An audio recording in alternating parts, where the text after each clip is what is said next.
Hello everyone, a very pleasant day to you. President Tinubu applauds Nigerian exchange 100 trillion naira milestone, urges Nigerians to invest more at home. Federal government renames Armed Forces Remembrance Day. And Rivers APC rejects impeachment process against Governor Fubara.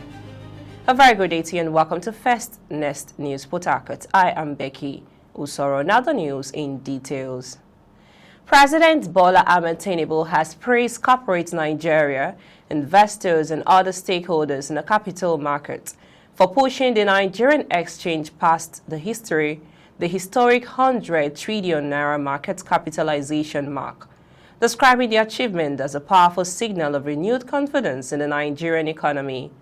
A statement by his special advisor on information and strategy, Bayo Onanuga, President Tinubu says the milestone marked an inspiration for investing public in the money and capital markets and urged Nigerians to deepen their investments in the domestic economy, assuring that 2026 will deliver even stronger return as his administration's economic reforms mature.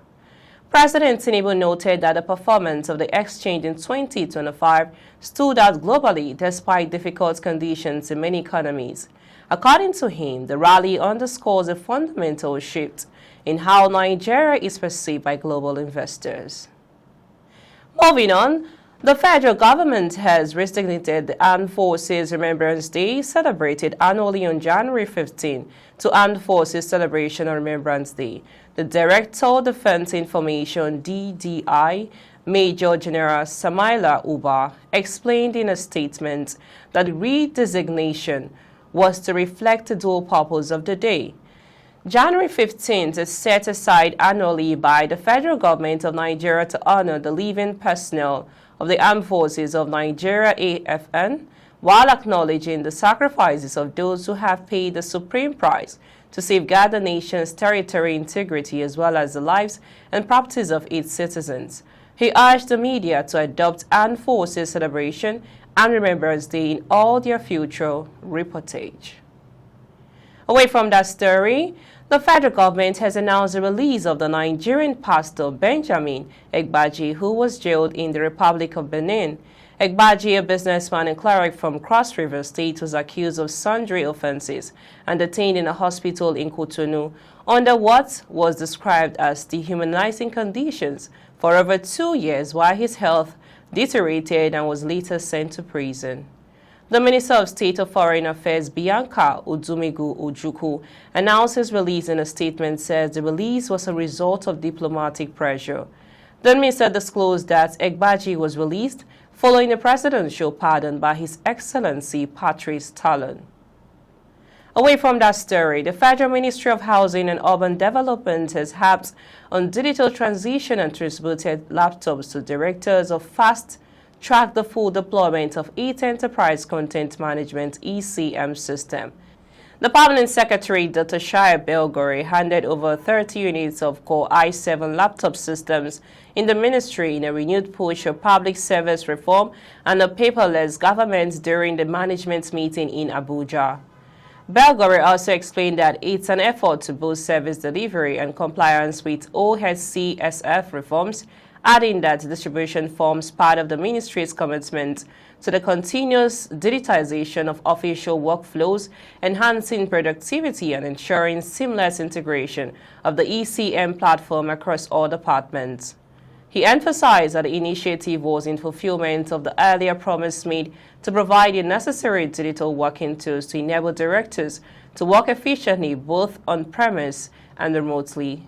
According to the Permanent Secretary, the laptops are designed to empower directors to effectively carry out their official duties anytime, anywhere, in line with the Ministry's ECM deployment and the directive of the head of the Civil Service of the Federation, HCSF, on the digitalization of MDA's operations. Moving on, the Association of Resident Doctors, ARD, of the Federal Medical Center, FMC Abuja, has announced its support for the nationwide strike action called by the Nigerian Association of Resident Doctors, NAD, scheduled to begin on Monday, January 12, 2026.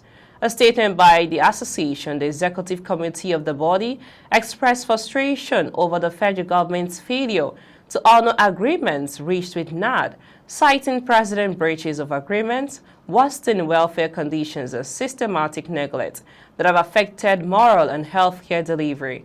It added that the strike tactics, total indefinite comprehensive strike, is driven by 9 key demands, including the reinstatement of 5 doctors dismissed from the Federal Teaching Hospital, Lokoja, implementation of outstanding promotion and payment of salary arrears, implementation of professional allowance, with all accrued arrears captured in its 2026 national budget.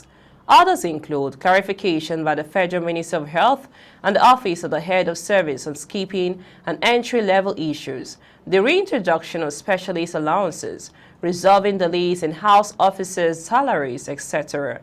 The FMC doctors emphasize the association commitment to professional dignity and fair labor practices, urging the government to address the outstanding issues. We now move on to Rivers State. The Rivers State chapter of the All Progressive Congress APC has rejected the impeachment process initiated by the Rivers State House of Assembly against Governor Fubara and his deputy Ngozi Odu, describing the move as a destabilizing and unnecessary. A statement by the party's spokesperson, Darlington Nwaju, the APC said it acknowledged the constitutional independence of the legislature, but would not support what it termed the resort to impeachment against an APC-led government. The party cautioned lawmakers, particularly its members in the Assembly, against yielding to external pressure capable of plunging the state into political turmoil, addressing claims that the impeachment threat is linked to budgetary issues. The APC recorded during the period of emergency rule, a 1.485 trillion naira budget was transmitted to the National Assembly in May 2025 and approved by the Senate in 25th June and the House of Representatives on 22nd July 2025. According to the party, the budget is expected to run until August 2026. The APC noted that the governor may lawfully decide not to present a supplementary budget and reminded the Assembly that the Constitution allows a 6-month expending window into a new fiscal year. Away from that story, an ex-presidential aspirant, Dele Momodu, has listed ex-Vice President Atiku Abubakar, the presidential candidate of Labour Party in the 2023 election, Peter Obi, and a 2-term governor of Rivers State, Rotimi Amechi, as leading candidates for the presidential ticket of the African Democratic Congress ADC for the 2027 election. Momodu, formerly of the People's Democratic Party (PDP), who made this known while appearing as a guest on television program, advised members of the ADC to rise above personal sentiment and work towards defeating President Bola Tinubu, whom he accused of turning the country into a one-party state.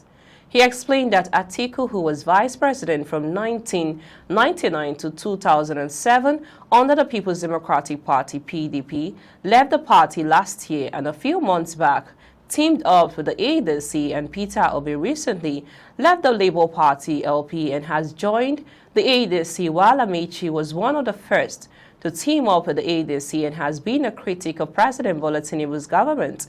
According to him, the three were amongst key figures who officially unveiled the ADC as a platform for the opposition coalition. We now move on to the foreign scene. Ghana's former finance minister Ken Ofori-Atta has been detained by U.S. authorities.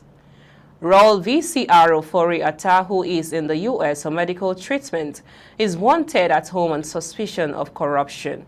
He was declared a fugitive last February and formally charged in November. He was detained over the status of his current stay in the United States, his lawyer said, adding that the experts the matter to be resolved expeditiously. The U.S. Immigration and Customs Enforcement database lists Ofori-Atta as being held in a facility in Virginia. The 66-year-old served as finance minister from 2017 to 2024 under former President Nana Akufo-Addo and oversaw contentious tax reforms and negotiations with the International Monetary Fund. Away from that story, U.S. President Donald Trump has withdrawn the U.S. from dozens of international organizations, including many that work to combat climate change.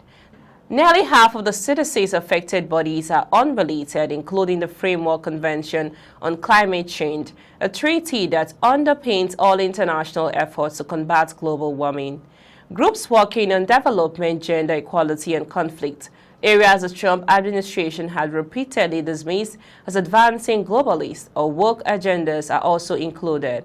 The White House said the decision was taken because those entities no longer serve American interests and promote ineffective of hostile agendas.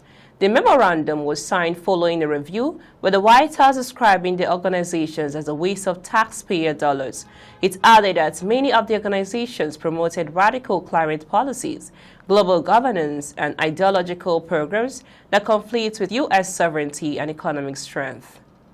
That's all on the news this hour. I am Becky Usoro from and the entire team in Port Harcourt, Nigeria. Many thanks for watching. Bye for now.